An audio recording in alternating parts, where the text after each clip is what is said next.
Oh, I'm so exhausted. I had a terrible night. Every single day, 6 o'clock sharp, my husband gets going, and there's no stopping him until dawn. He starts up, tidying things that don't need tidying, moving around, talking to people who aren't in the room. Maddening. And that's what happened yesterday, too. Well, I snapped at him. A minute later, I apologized, but he got more and more wound up.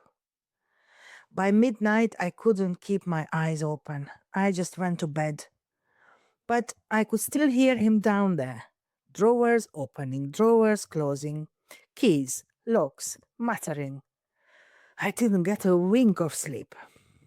In the morning, I found him fast asleep on the sofa. And I'm so wiped out, I don't know how I'll get through the day. Sound familiar? Of course it does. It's so typical, it even has a name. Sundowning. Sundowning shows up in mid-stage Alzheimer's, and it looks pretty much like what I just described. Late afternoon, around dusk, exactly when you, the caregiver, are running on fumes and just want 5 minutes of quiet, your husband, who has done very little all day, suddenly comes to life, energized. He starts pacing, wandering up and down the hallway, opening cupboards, getting agitated.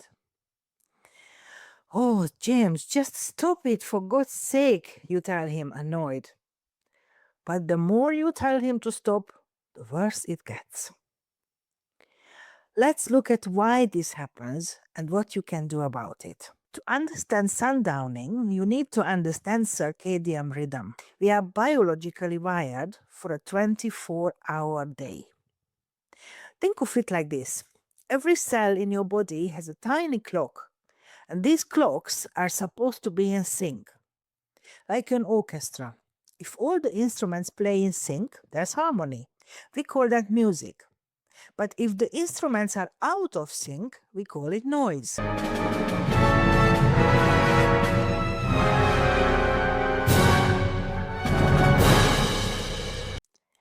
The conductor of this orchestra is hormones. In the morning, the wake-up hormone, cortisol, gets us going. Around dusk, the sleep hormone, melatonin, starts being released. Slowly at first, then more, until it tips us into sleep. Now, in dementia, the conductor walks off the stage. The clocks in the cells stop syncing. Hormones fire at the wrong time. Cortisol stays elevated when it shouldn't. Melatonin shows up late, or not at all. The whole system goes out of tune, and that is sundowning.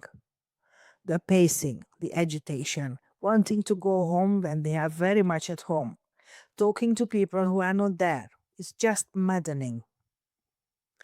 Welcome to the bizarre world of dementia. It's all biology. The internal clock is broken. Unfortunately, you can't argue with a broken clock, but you can help reset it. Let's see how. The most important thing to know about sundowning is that it's the result of complex changes in the brain. Once it takes hold, it's very hard to stop. Preventing it to happen is far easier. So, the right approach is this.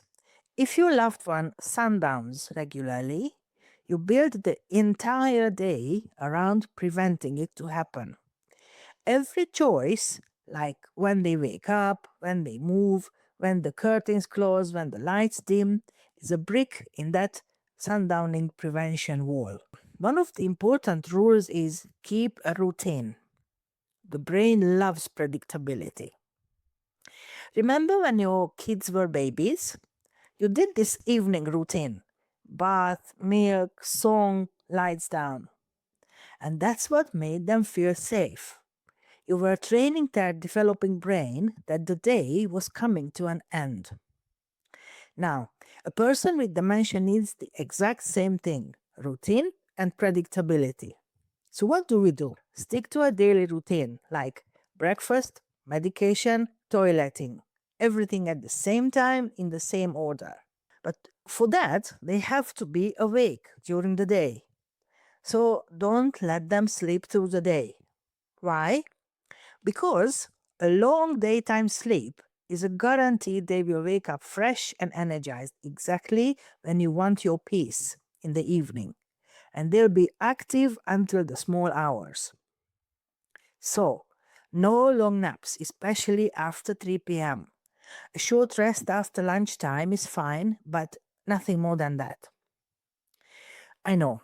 While they sleep, you finally get a moment of rest and you don't have to listen to what time is it 50 times.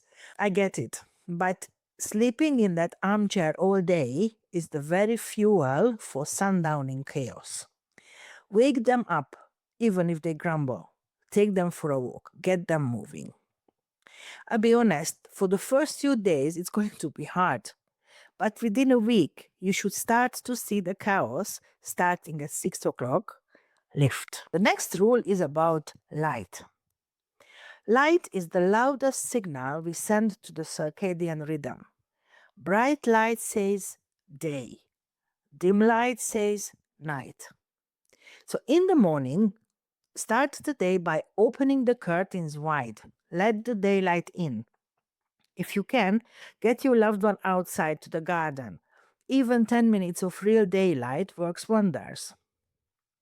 And in the late afternoon, before the agitation usually starts, draw the curtains, soften the lights, switch on a warm lamp instead of the harsh ceiling light. Show the brain bedtime is coming, giving the brain cues that say it's the evening. So this is a far more effective technique than explaining or reasoning. You know by now, reasoning with someone with dementia is like shouting into an empty room. Now let's talk about shadows. A damaged brain can't always tell the difference between a shadow and the real thing. A coat hanging on a door may become a person standing in the corner, or a lamp's shadow on the wall may become something menacing. So before the evening comes, walk around the room and if necessary, move that coat. Get rid of the scary shapes before they appear. Now, hallucinations are also the product of the declining brain. They are very real to the person experiencing them. So there's absolutely no point telling them she's not here if they see their deceased mother.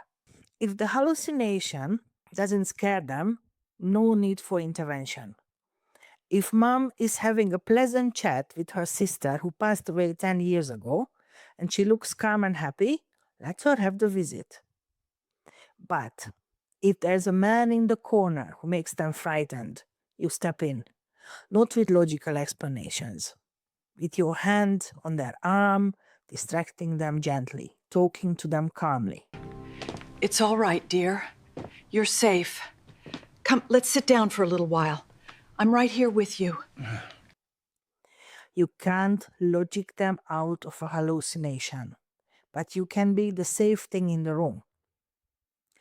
And one last thing, if you've done all this, the routine, the light, the calm response, and nothing is changing, speak to the GP, especially if the sundowning came on suddenly. Because the reason can be something medical, UTI, urinary tract infection, for example, or some other infection, or it can be disease itself progressing. And now let's talk about your sleep. I know there's a voice in your head saying a good caregiver stays up all night to make sure their loved one is safe. That voice is lying to you because sleep is not optional. Sleep is non-negotiable. If you don't sleep, you won't cope tomorrow. So the fix here isn't staying up all night with your wandering husband. The fix is to do everything in your power to prevent sundowning. And if it comes anyway, then to make sure you can still get your sleep. So, make the space safe enough that they can wander without coming to harm.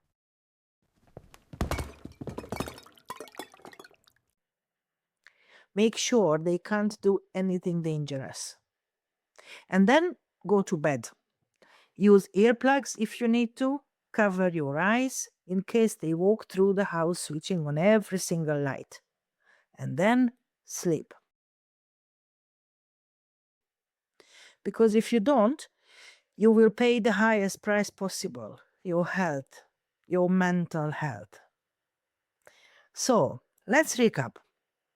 Sundowning is not your husband trying to drive you mad. It's the brain changes this monster called dementia has brought. Your job isn't to fix him. Your job is to make things bearable for him and for yourself. And let's see the keywords to remember from this video. Daytime activity, routine, light, making them feel safe with a calm voice, with a steady presence. It's all right, dear. You're safe. Come, let's sit down for a little while. I'm right here with you. I put together a guide called Dementia Situation Handbook. It's full of real scenarios like this one, the sundowning, and real solutions. The link is in the description. And if this video helped, don't forget to subscribe. I'll see you in the next video. Bye!